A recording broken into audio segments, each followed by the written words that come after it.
Pastor Chuma's Bible was not normal. Every word in it was written in blood. Villagers said it was cursed, and anyone who read it went mad. I didn't believe it. I went to see it myself. The church was old and quiet. The door creaked as I entered. Inside, Pastor Chuma was waiting, his eyes pale, his smile strange. He held the Bible carefully, like it was alive. I looked at the pages, the letters red, thick, shiny. It smelled like iron. I reached out. The moment my fingers touched it, I felt something cold moving through me. Whispers filled the room, soft, terrifying. Faces flashed before my eyes, screaming, crying, begging. Pastor Chuma leaned closer. "This Bible doesn't forgive," he said. "It remembers, and once it remembers you, it owns you." I stepped back. A candle fell. The flame flickered. The shadows stretched like they were alive. I wanted to leave, but the door slammed shut. Outside, something howled in the darkness. The Bible pulsed. I could feel it calling me. I realized then, this wasn't just a book. It was something far older, far darker. And now, it knew I was here. I couldn't stop looking at the Bible. The red letters seemed to move every time I blinked. I wanted to touch it again, but fear held me back. Pastor Chuma watched me closely, like he was waiting for me to make a mistake. "Most who read it never leave," he said softly. "Some see things, some hear things, and some," his voice dropped, "disappear." I tried to ask a question, but no sound came out. The air felt heavy, almost alive. Whispers surrounded me now, echoing inside the church. They weren't words I could understand, but they were angry, desperate. Then I saw movement on the floor. Dark stains spread across the wooden boards, slowly forming patterns I couldn't recognize. I stepped back. The Bible's pages turned on their own. Each word glistened like it was bleeding fresh. Then I saw it. A name. My name. Written in red letters, pulsing slowly, like a heartbeat. My stomach dropped. Pastor Chuma smiled. "It chooses who to remember," he said, "and it has chosen you." The shadows in the corners began to twist, stretch. I felt something brush my shoulder, cold, clammy. I spun around. No one was there. The candle flames flickered violently. The room felt smaller, tighter, like it was closing in on me. I tried to escape, but the door wouldn't budge. The whispers grew louder, pressing into my mind. I saw visions, people crawling on the floor, faces twisted, mouths opening and closing without sound. My camera, lying on the floor, showed the same images, but now they were moving, real, alive. The Bible pulsed again, almost like it was laughing. That's when I understood. I was not a visitor. I was part of the story it wanted to tell. Pastor Chuma closed the Bible slowly. The red letters stopped moving. "Rest now," he said. "Tomorrow, it will speak to you again." I didn't sleep that night. Every shadow whispered my name. Every gust of wind sounded like someone breathing right beside my ear. I understood then, this wasn't just a cursed book. It was alive, and it had marked me. Morning came, but the church felt colder than the night. I hadn't slept. The shadows from the candlelight still clung to the walls, like they were alive. Pastor Chuma was already there, waiting. The Bible lay open on the altar. "You came back," he said. His smile was calm, almost kind, but it didn't reach his eyes. It's time you learn its power. I looked at the pages. The blood-red letters still glistened, but now they were forming shapes. Faces appeared in the text, screaming silently. My name was still there, carved across the page. My heartbeat raced. "You can read it," he said, "but it reads you too. Every secret, every fear, every sin." I wanted to run, but my legs wouldn't move. The whispers returned, louder this time, closer. I heard voices from people I didn't know, crying for help. Some begged for forgiveness, others pleaded to be forgotten. Pastor Chuma turned the page. The letters shifted violently. I felt a pull in my chest, like something invisible was tugging at my soul. "Those who touch it," he said, "belong to it, and it never forgets." I reached toward the page, against my better judgment. The moment my fingers touched it, pain exploded in my head. I saw flashes, a man burning, a child falling, a woman screaming in the forest. I screamed too, clutching my head. The pastor's laugh echoed through the church. "It will show you everything," he said. "Your past, your future, your fate." Then silence. The Bible closed itself. The red letters dried instantly. The shadows vanished. But I could still feel it, inside me, pressing at the edges of my mind. I understood then, leaving the church didn't mean leaving the Bible. It was already inside me. I staggered outside. The sun was high, but it did nothing to warm me. The villagers avoided my eyes. Fear was written on their faces. They knew what I had touched, and I knew too. This Bible was not just a book. It was a live curse, and it had claimed me. That night, I stayed at the small inn near the church. Sleep was impossible. Every shadow in the room moved on its own. Every whisper from the Bible haunted my ears, repeating my name over and over. I tried to convince myself it was just my mind, but when I looked in the mirror, my breath stopped. Faint red letters were forming on my skin. They weren't there before. My name, twisted, bleeding. I wiped at them, hard, desperate. They didn't go away. By morning, the villagers avoided me even more. Some whispered behind their hands. An old man passed by and muttered, "The Bible has chosen you. There is no escape." That's when I knew I had to go back. I needed answers, or I would lose my mind. The church door was open, as if it was waiting. Pastor Chuma sat quietly inside, the Bible resting in his lap. "You feel it, don't you?" he asked. "It's inside you now." His eyes darkened. "It will not leave until it finishes its work." I tried to speak, but my chest tightened. The whispers were no longer whispers. They were voices, angry, crying, demanding. Faces appeared in the walls, staring at me. Their mouths opened and closed without sound. Pastor Chuma opened the Bible again. The red letters flowed like liquid blood. They twisted, rearranged, until one phrase appeared clearly: "Feed it, or it feeds on you." A cold wind ripped through the church. The candles flickered violently. The pages flipped faster, almost tearing themselves apart. Faces in the text reached out with blood-stained hands. I stumbled back and fell to the floor. "You must give it something," Pastor Chuma said calmly.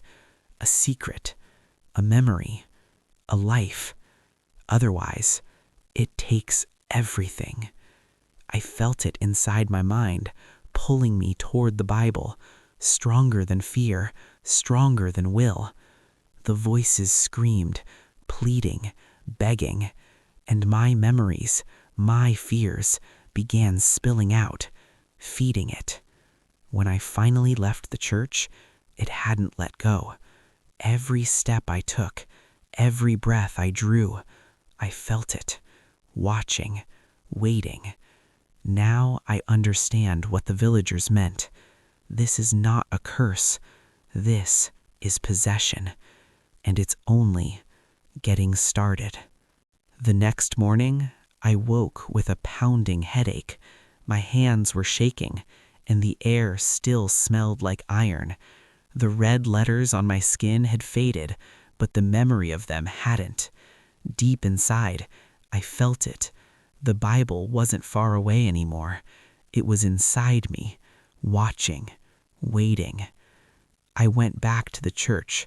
I needed to know how deep this curse went. Pastor Chuma was there, calm as always. The Bible lay open on the altar, its dark red letters glowing faintly. "You can't escape it," he said. "The book sees all." He looked at me closely. "It knows all." Then he lowered his voice. "And now it knows you completely." I stared at the pages. The letters shifted, twisted.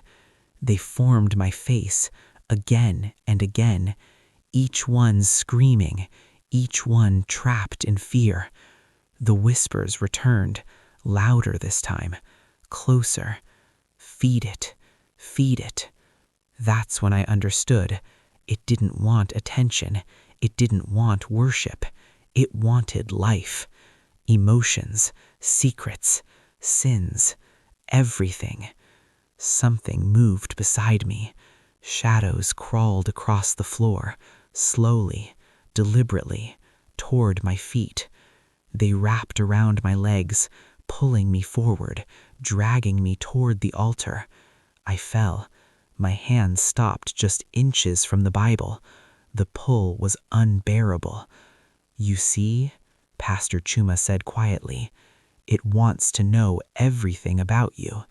Every thought, every memory, every fear." He paused.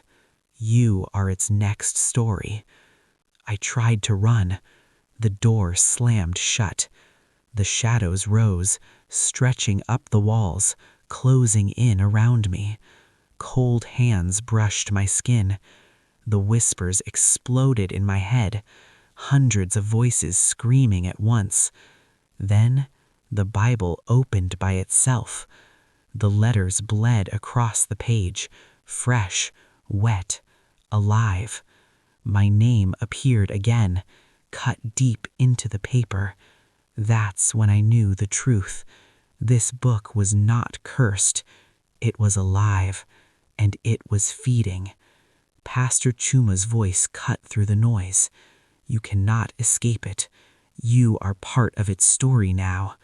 Every fear, every memory, every sin. It will write them all down, and you will live inside its pages forever." The shadows pressed harder. The whispers turned into screams. My heart raced. I felt the pull deep inside me, stronger than anything I had ever known. This wasn't a curse. This was possession. I looked at the Bible one last time. It was waiting, watching, knowing. I had no choice. If I wanted to survive, I had to give it something. Because if I didn't, it would take everything. I didn't know what to give it. My secrets, my memories, my very life. The Bible pulsed with power, waiting, patient. Every time I thought of running, the shadows grabbed me, pulling me back, forcing me towards it. Pastor Chuma watched silently. His calm smile hid the horror of what was coming. "It's hungry," he said, and it will take everything if you do not feed it willingly.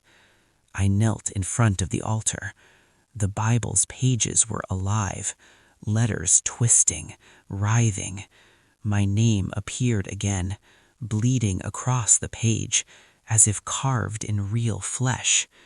The whispers filled my mind. Give it, give it. I closed my eyes, tried to push the fear away, but it was impossible. My own thoughts betrayed me.